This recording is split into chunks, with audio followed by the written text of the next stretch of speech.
literally everyone is on Thomas, vape. sorry to interrupt Yeah. you, Thomas. We just want to check that the audio works well. It seems to be, and the video is working well, so we see you. We will just be another few minutes. Yeah. Yeah. But Okay. it does, you can hear me, you can hear Emma. Therefore, I'm waiting to open the bubbles, Emma.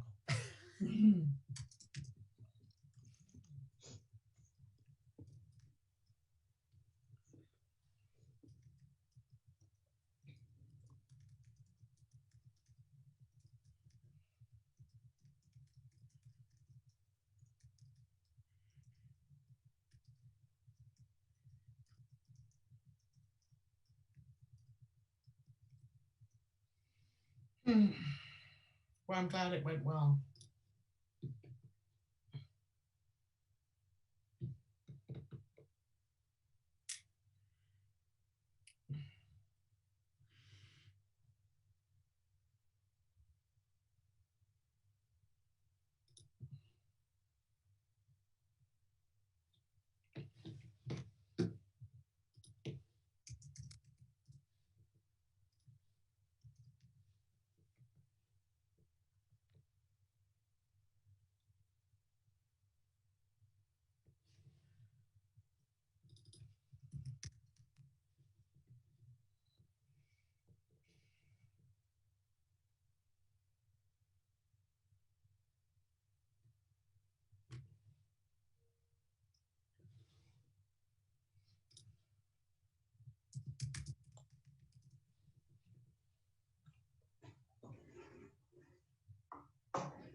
Are we waiting for, we're still waiting for Richard, I think, and a few other people to join.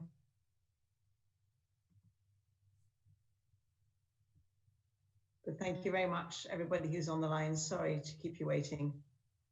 Abigail, I'm here. Great, good. I think we're waiting for Phyllis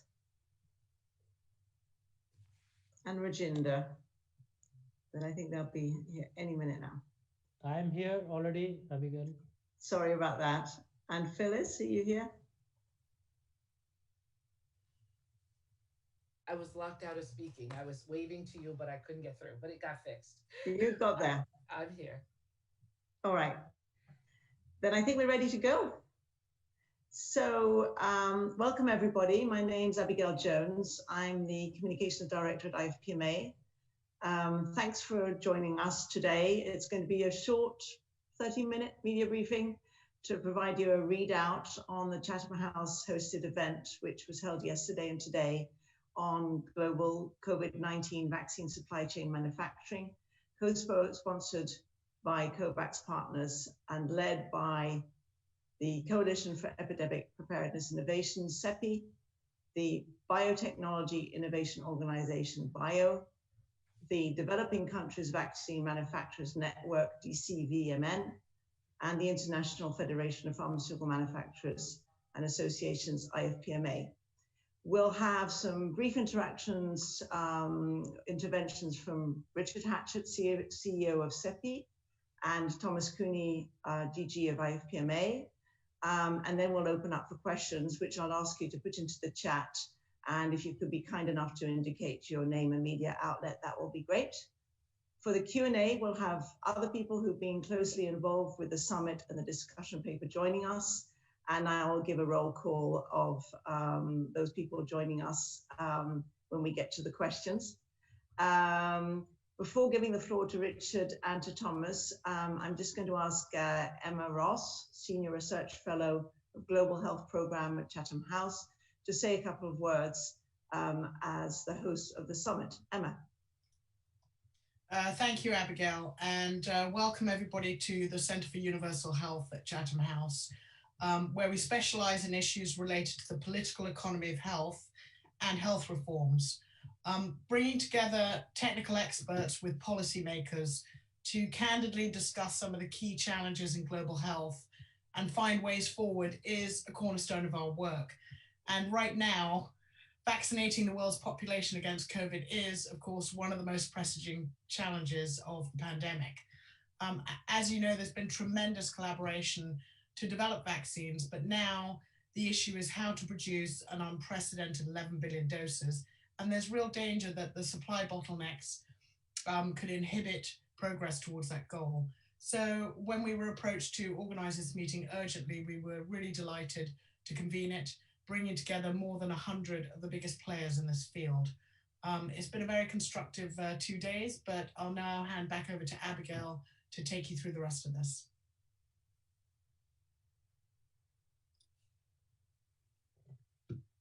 I'm unmuting. Thank you so much. So, so just as you're thinking about putting forward your questions, if you want to address them to somebody and specifically in particular, of course, there's Thomas Cueni and Richard Hatchett that you can address them to. Also, together with us is Phyllis Arthur, Vice President, Infectious Diseases and Diagnostics Policy for BIO, Syed Prasad, President of DCVMN, and Rajinder Suri, the Chief Executive of DCVMN. And on top of that, we also have Rasmus Beck-Hansen, the CEO and founder of Affinity, who contributed data to the discussion paper. So just so you know, the lineup that you've got to put your questions to. And so now it's over to Richard and then followed by Thomas. Great, thank you. Abigail, can you hear me okay? Okay, great. Thank you all. So we have just completed a 2-day discussion under the Chatham House rules. So we are not going to name names, but we are going to talk about the topic of the meeting. This meeting was assembled very rapidly because the organizations that are represented here today were hearing from their members about increasing stress within the supply chains of their vaccine manufacturing processes. CEPI, as part of COVAX, also was hearing similar signals, and we have a somewhat privileged position in that because we've invested in a large number of manufacturers, we talk to a large number of manufacturers. We also have a privileged position in terms of talking to countries. We certainly are monitoring the actions of governments in terms of their actions that they take to secure vaccine for their own populations. And as part of COVAX, we are also seeking to secure vaccine for the countries that are participants in COVAX, which at this point is 190 countries. And what we at CEPI, and Thomas can speak to this from his own perspective in just a moment, what we at CEPI have seen over recent weeks and months is increasing signs of strain within supply chains, companies beginning to report spot shortages of critical materials, raw materials, critical consumables, even equipment that is necessary for vaccine manufacturing. One of the pieces of information that was shared and much discussed in the meeting over the last 3 days is the scale of the manufacturing ramp up that we are experiencing. We estimate that the companies have self-reported those with vaccines that are in late stages of development and anticipated production somewhere in the range of 10 to 14 billion doses of vaccine for COVID-19 in the coming year. At least that is the ambition. I think it's important to understand that that maps to somewhere between 3.5 and 5.5 billion doses of global vaccine production in its entirety for all other vaccines combined. So we are talking about a massive ramp up of vaccine supply. That is extraordinary. I think it speaks to the global solidarity of the effort to rise and meet the challenge of COVID-19. But you can imagine that a production system that is scaled to the vaccine numbers that I quoted earlier would find it challenging to scale up to those levels. We also, the upstream suppliers who provide those critical raw materials and consumables are having to scale their efforts to meet the needs of the producers. And what we are beginning to see, and this is obviously part of the public record, is stuttering supply, leading some countries to consider or take actions such as imposing export controls or rating items, as the U.S. has done under the Defense Production Act. And those compensatory mechanisms in the context of a setting where there were already some strains on the supply system for the production create potentially real problems, and not only problems for the production of COVID-19 vaccines, but potentially problems for the production of other critical medical products. Fortunately, that hasn't unfolded yet, but that's why we decided to have the supply chain summit, because all stakeholders have an interest in the system operating at peak productivity. And we wanted to bring the stakeholders together in a space where they could freely converse with each other and share ideas so that we could try to address this problem as quickly as possible, head off any challenges. I'll just say in summary, and then I'll turn it over to Thomas to make remarks, that the meeting was really remarkably productive. We had extraordinary attendance. We also had people stay for the entirety of the meeting. We had very few people sort of come in and drop out. A very vigorous discussion around the key solutions, agreement that there was a cause for concern. There was a recognition of the fragility of the current supply chains and a desire to find ways to prevent that from happening. I would say there were three big themes that we talked about in the meeting. One was building capacity for the future and making sure that capacity was sustainable. The second was the need for better information exchange, better visibility across the system. And the third was the need for collaborative frameworks to facilitate the system continuing to operate at peak productivity. Thank you. Thank you very much, Richard. And I think I can, from my side, from IFPMA, but also on behalf of my colleagues from developing country vaccine manufacturing networks and BIO, say that we were extremely pleased that this meeting, which was organized at very short notice because it expresses the urgency, was so productive and so successful. I think one of the elements, and you said it, is that few people fully understand the scale of the task. This is the largest ramping up of manufacturing the world has ever seen. It's also the most ambitious immunization program ever seen, with this tripling of capacity. And I think it's quite amazing where we got, but there's no surprise that we have seen bumps. Many of you in the media were writing over the last few weeks about the impatience, and we have seen the move from anxiety about vaccine hesitancy to anger about why aren't we vaccinated yet. Now, I think on the very positive side, what has come out of the meeting is everybody really is fully committed to doing more and doing better.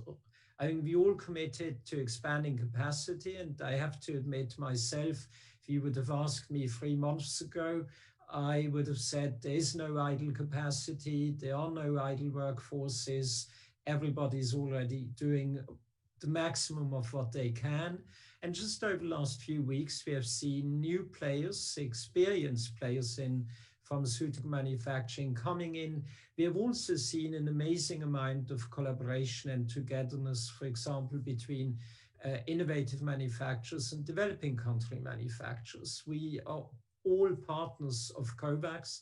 That's we have a shared interest, and we know that no one is safe until everyone is safe. Therefore, I think the first commitment, and somebody said, leave no stone unturned, because really I'm convinced today that we will see more increase of capacity, we will see more partnership, because we all know that this is what we need to do.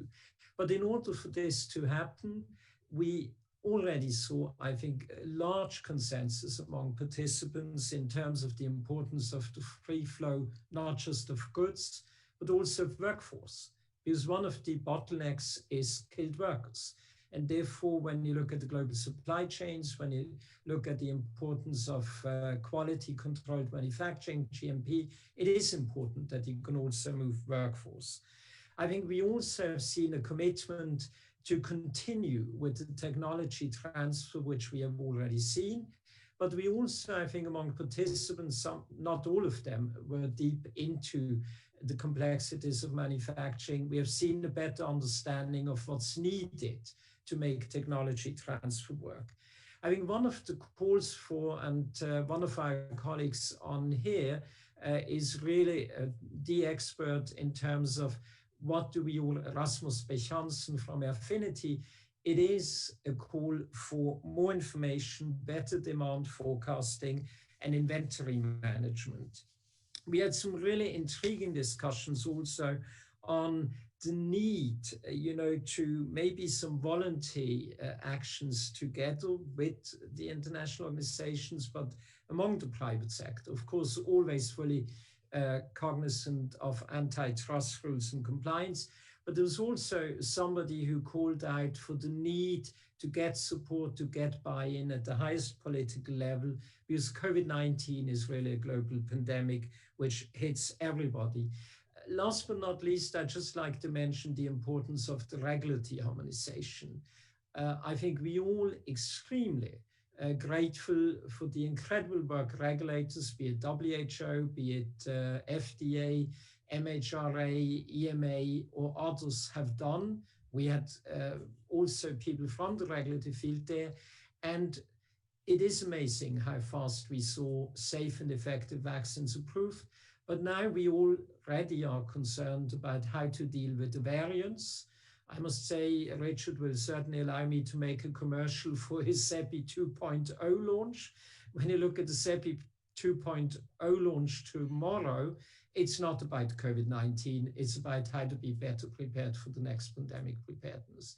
And with this, I'll hand back to Abigail, and happy with others to respond to questions. So first of all, thank you very much, Richard and Thomas, for those remarks and explaining to us what went on. And just for the journalists to show you how we're working real time, we've just uploaded in the chat the press release and the landscape discussion paper, which was circulated to the participants of the meeting, providing a great deal of explanation that tries to elucidate on this whole supply chain challenge that Thomas and Richard made reference to. So starting from the top, we have a question here that I'm going to possibly ask Richard to take a first stab at and others to step in. It's from Sumaya Keynes from The Economist. And the question is, are there already examples of export restrictions disrupting trade in vaccine inputs? Or could you describe the kinds of problems you're worried about vaccine export restrictions creating? Richard? Sure, no, thank you. So one of the points that was shared at the meeting was how one of the vaccine products or one of the manufacturer's vaccine products contained over 200 different components that were derived from more than a dozen countries. I'll leave it somewhat vague, but that speaks to the interdependency of all vaccine manufacturers for critical inputs and materials, and this is everything from filters to resins, tubing, disposable bags, for the disposable technologies for fermentation. All of these components have to be in place, obviously, to proceed with vaccine manufacturing. And if any critical item falls short and you don't have a available replacement, then it can disrupt the entire process. I have been paying a lot of attention to the Defense Production Act in the United States, which rates specific items and basically reserves those items for use in facilities to provide for American manufacturing, which we can understand why the US would do that to protect their own population. But if those items become in short supply for manufacturers that are outside of the United States and cannot be replaced, then that would disrupt vaccine manufacturing at facilities outside the United States. We have not seen any, to my knowledge, any manufacturing stop because of the shortages, but we are aware that those rating of specific items is leading to short supply of critical items for ex-US manufacturers. So it is a real problem, and that's one example.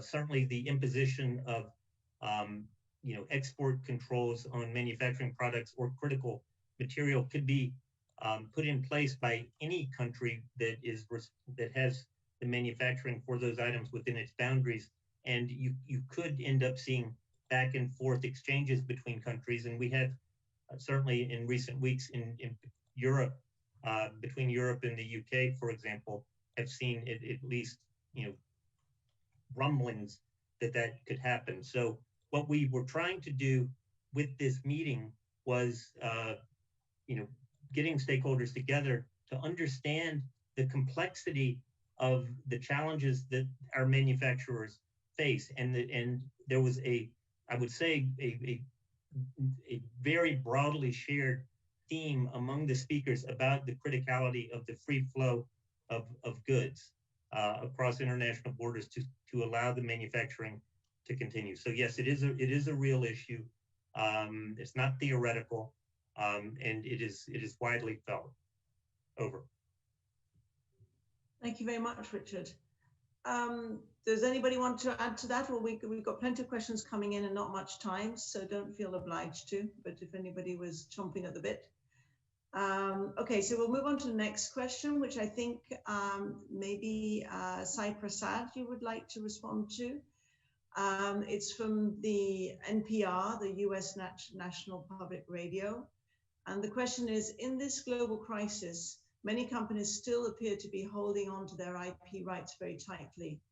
How do you convince the companies that have won approval for their vaccines to license their IP much more broadly to other manufacturers? Thank you for that question. I think this is something that is of discussion, within the industry. So what we are urging as the Developing Country Vaccine Manufacturers Network and with our partners in GAVI and CEPI and the WHO and IFPMA is for innovators and manufacturers to get together in terms of partnerships, in terms of technology transfer, in terms of sharing of knowledge and expertise, so that manufacturing can happen not just in certain countries where the products are innovated, but it can actually happen in low-income countries or even middle-income countries, closer to the populations that need these vaccines. So I think the discussion is about knowledge, expertise, technology transfer, because these are complicated issues, very similar to what Richard mentioned earlier. Some of these vaccines take multiple types of expertise and knowledge and know-how and IP to be manufactured. It's not a single monolithic IP that can just manufacture these products. So I think we are taking a holistic view, but we're also looking at high-risk funding. We're also looking at regulatory affairs. that are complicated in vaccines. We're also looking at trade barriers that are for imposing restrictions. So I think we're looking at all of these concepts to enable large-scale vaccine manufacturing, especially in low-income countries and middle-income countries. Over. Thank you very much. And since we're on the topic of IP, I'll continue on the winning streak. The Financial Times asks, the briefing papers make no mention of intellectual property specifically. Given all talk of IP as one of the main barriers to expand access, what's the participants' take on this? Companies keep saying this isn't this time isn't like any other. Could it be time to do something radical and think about IP and very broad tech transfer? So maybe, Thomas, would you like to take this? And then maybe Richard, you want to follow up on it? Yeah, I'll happily make a start and have Richard and go, but I can basically only echo what Sai Prasad already said. There is tech transfer happening right now, but the tech transfer is not just, this is less about IP, it's about knowledge transfer, it's know-how transfer, it's joint training, and it's also checking out the recipient of the tech transfer, where you need to have the trust and competence. It's quite interesting when you look at IP is not in the paper. It's not that, for example, we push back on IP not being in the paper, but everybody who knows about vaccine manufacturing and was addressing the bottlenecks knew that IP is not the issue. The bottlenecks are the capacity, the scarcity of raw materials, scarcity of ingredients, and it is about the know-how. For example, something which is rarely noticed, there are examples of compulsory licenses in particular with small molecules, and that led to manufacturing of small molecules on the CL. There are not examples of that in the vaccines field, simply because, as Sai Prasad already explained, this is so complex, so sophisticated, and therefore there's a bit of a disconnect between the people who talk about how can we ramp up manufacturing, how can we achieve this common goal on the one hand, and the political discussions on IP on the other. Anybody want to follow up on that? I'll just add, Abigail, that this meeting, I think Thomas talked to the IP issues pretty clearly, but this meeting was really focused on looking at supply chains and looking at the ways in which the actions of individual actors within the manufacturing sector who were trying to manufacture their products, trying to secure the materials they need to manufacture those products at this remarkable elevation of effort. And you have to remember, this is also happening simultaneously. It's not just one individual manufacturer trying to scale up their manufacturing, but multiple manufacturers at the same time, all scaling up simultaneously, all needing, many of them needing common materials to do that. And the challenges that they face and the challenges that the upstream suppliers face in terms of creating those critical materials, and the challenges that governments who are trying to meet the needs of their populations face. All of those individual actors are taking steps trying to proceed rationally, but potentially leading into a very complicated situation. And it was sorting out that problem and trying to create awareness among the different stakeholders about how we can successfully navigate these bottlenecks that Thomas referred to successfully, rather than a conversation that was principally around intellectual property and whether or not that would contribute to increasing vaccine capacity, because that's not the acute problem, as Thomas said. Abigail, maybe I can add on here. These vaccines being the biological products, unlike pharmaceuticals, which are chemistry-based products, the complexities are still of higher challenge. because you have a drug substance, you have a drug product, and then you have the final fill and finish. So at the drug substance level itself, there are several complexities which are involved, whether it is in terms of platform technology, whether it is in the form of capacity, whether it is in the form of yields. So there are so many issues which one has to really understand before getting into the tech transfer. And then matching the scaling up facility, whether in terms of fill finish or the final product. Again, this has to be, a challenge which has to be fully understood before getting into this kind of a tech transfer agreements with other companies or other countries. So ability of a individual company to absorb technology and have a trained manpower to really understand what are the complexities and how to take it forward are also going to be the key challenges. Thank you. Great, fantastic. Thank you very much. We'll now take a question from Stat, and maybe it's an opportunity for Rasmus to sort of talk about a little bit about the figures. So Rasmus, you're just flagging up to you, and then potentially then we can build on some other comments that were made at the summit, and I'll let somebody decide to raise their hand if they want to build on from that. So the question is, was it the view of the participants of the meeting that COVID vaccine production can be scaled up to 10, 14 billion without eroding the capacity to produce other vaccines? Have there been instances yet where non-COVID vaccine production has negatively impacted by COVID production demands? So maybe the scaling up question in terms of the figures, Rasmus, you can get us started, and then I'll take hands up from somebody else to take it on from there.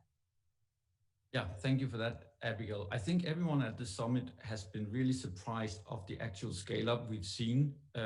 We had at the beginning or the end of last year, the world has produced around 31 million vaccines. And at that point, the world thought that they would get around 800 million. So there was a huge mismatch between what was projected and that was actually delivered. And of course, that created a large amount of problems with vaccination rollout throughout the world. But what we are now seeing is a very different picture here already in March. The world has produced more than 400 million vaccines.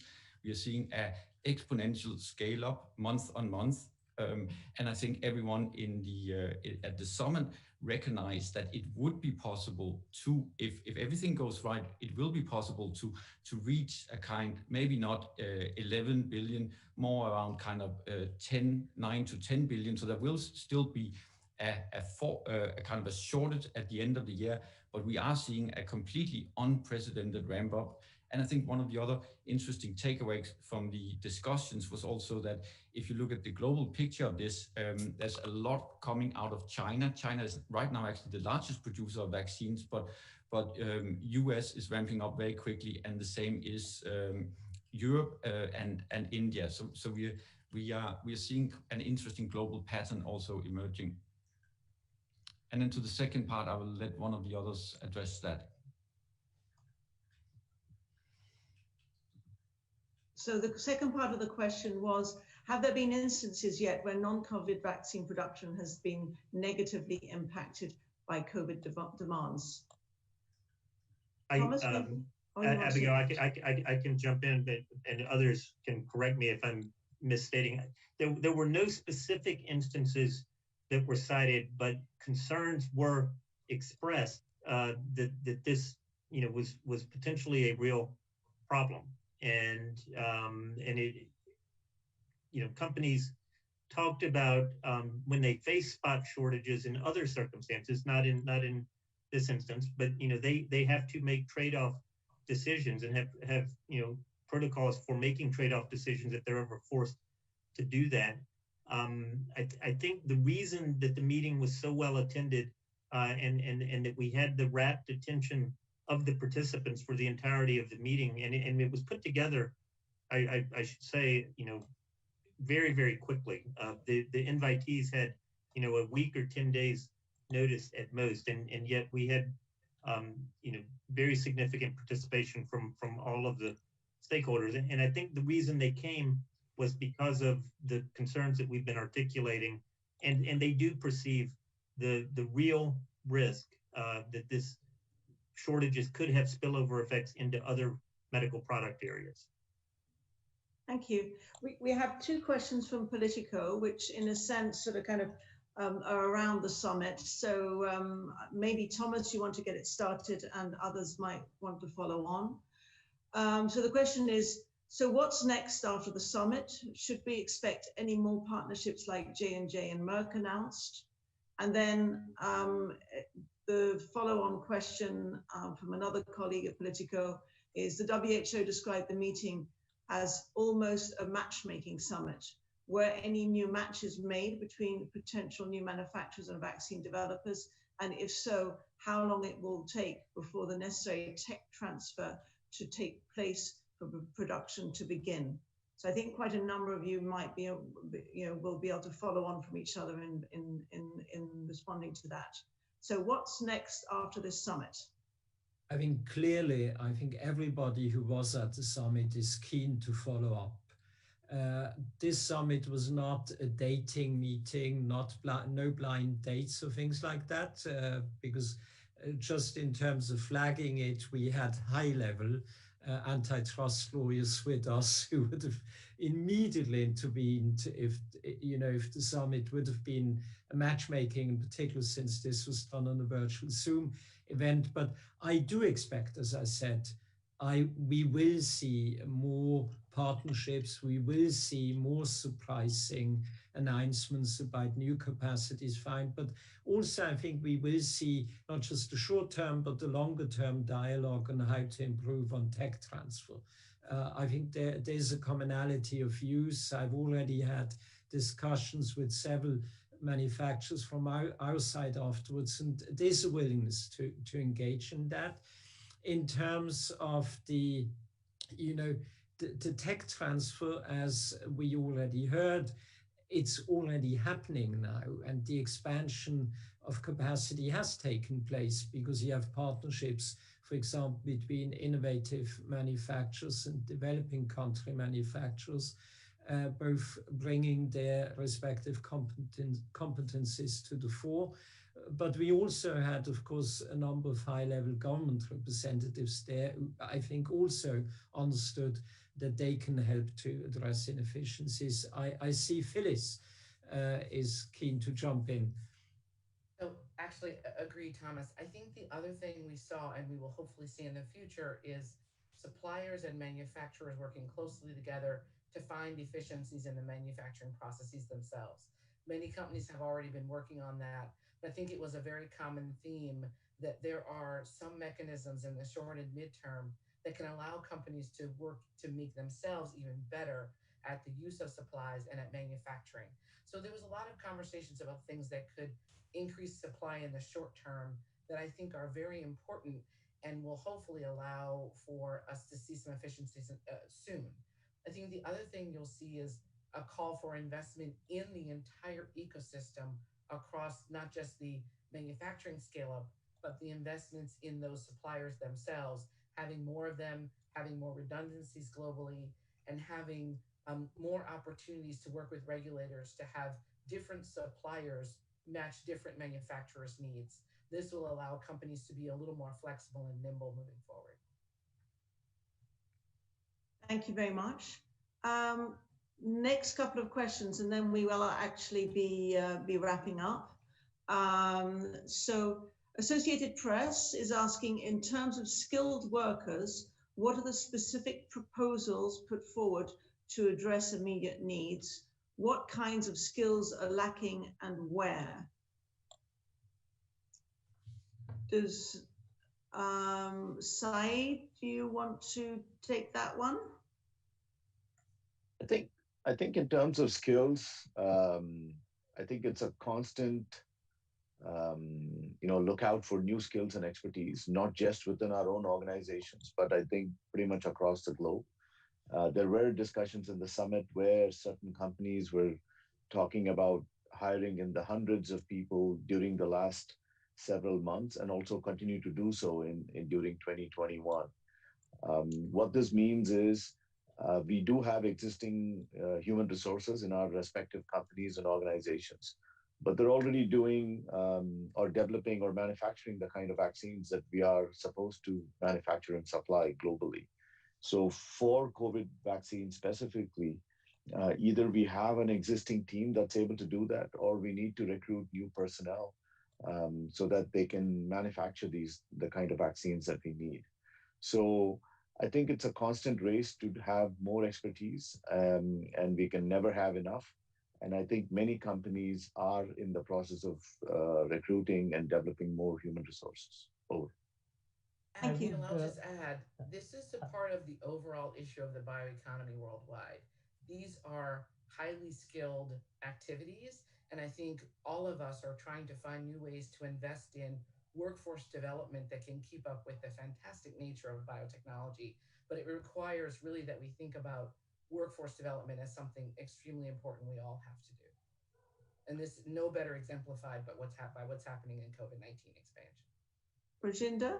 Yes, to add to what Mr. Sai Prasad and Phyllis just said, basically these are, as I was referring earlier, being biological operations. So you have at drug substance level itself, you have upstream, you have downstream, and then you have formulation and then filling. Everything requires different expertise. And then more important is the quality control. Almost 70% of the time is required for quality control. So you require a totally different skill set. And then you have quality assurance for release of the batches. So at every step of the manufacturing, you require a different set of people and different set of qualifications, training, expertise. And that is what is becoming complex, because this is a scarce commodity and this is what is required to be expanded. And therefore, large training programs would need to be done to ensure that you have sufficient supply of trained manpower. Thank you. Thank you very much. We're going to wrap up. We have a series of questions which are actually all around a similar challenge, which is about developing manufacturing capacity in developing countries, or specifically in Africa. So I will do a readout, and then we can take it in terms of who wishes to respond to them. So from DevEx, we have a question of, can you please talk about whether there has been progress made in increasing COVID-19 vaccine manufacturing on the African continent over the past year? If so, in what ways? And what are the challenges in increasing manufacturing capacity in the African continent? And in a very similar vein, from Health Policy Watch, was there any discussion about how to assist Africa's vaccine manufacturing capacity, given that we are likely to be worst affected by vaccine shortages? And then it links up with Geneva Health Files question, which is, what is the mapped capacity amongst developing manufacturers as of March 2021? So there's a bunch of questions around ramping up manufacturing in developing countries, more specifically Africa, and also where are we in terms of a data point as far as that's concerned.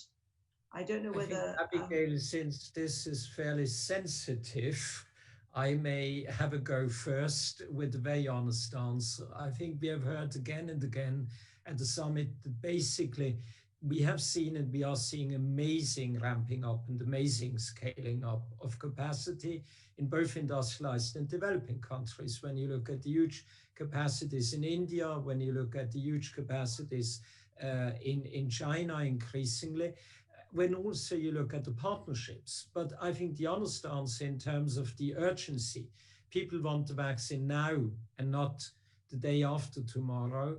I think the experts' response was, you look at where the know-how is, where the expertise is, where you have existing facilities which can be ramped up, and there is no short-term fix, for example, in that respect, in terms of expanding manufacturing capacity in Africa. What you do see is in the fill and finish area, but that's basically the last part. There are some fill and finish capacities also in Africa, but there isn't that much there.